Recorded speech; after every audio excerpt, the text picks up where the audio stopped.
السلام علیکم خواتین و حضرات، ہم میں سے ہر انسان کبھی نہ کبھی کسی مشکل سے گزرتا ہے۔ کیا ہر مشکل کے بعد عروج ہے؟ آئیے دیکھتے ہیں کہ جناب سید سرفراز احمد شاہ صاحب اس بارے میں کیا فرماتے ہیں۔ کتاب ہے 40 علمی نشستیں، پیج 70 and 71۔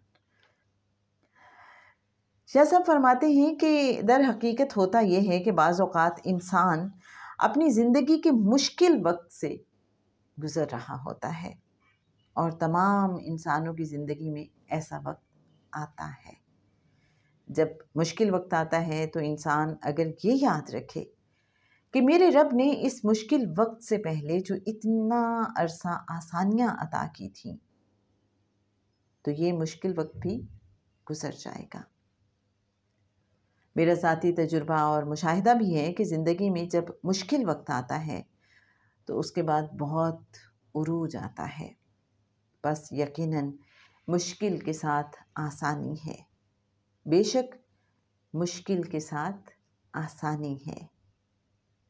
یہ اس لیے ہوتا ہے کہ اس مشکل وقت میں ہم بہت دعائیں کرتے ہیں، تو اس وقت ایسا لگتا ہے کہ کوئی دعا اور کوئی وظیفہ کام نہیں کر رہا۔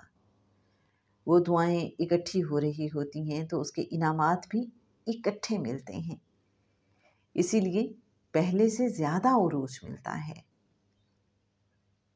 آپ ایاز کو جانتے ہوں گے، جو کہ محمود کے غلام تھے اور ان کے لاڈلے بھی تھے۔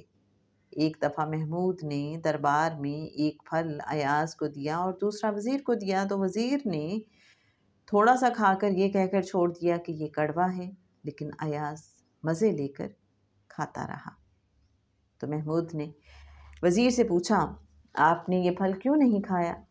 وزیر نے کہا، حضور یہ کڑوا ہے۔ محمود نے ایاز سے پوچھا، یہ پھل کڑوا ہے؟ اس نے جواب دیا، حضور ایسا ہی ہے، کڑوا ہے۔ محمود نے کہا، تم اسے کیوں کھا رہے ہو؟ ایاز نے جواب دیا، حضور آپ نے تمام عمر اتنی نعمتیں کھلائیں، کیا ہوا اگر آج پھل کڑوا ہو گیا تو میں انکار کیسے کروں؟ یہ رویہ اگر ہم رب تعالیٰ کے ساتھ اختیار کر لیں تو ہم ہمیشہ سکون میں رہیں گے۔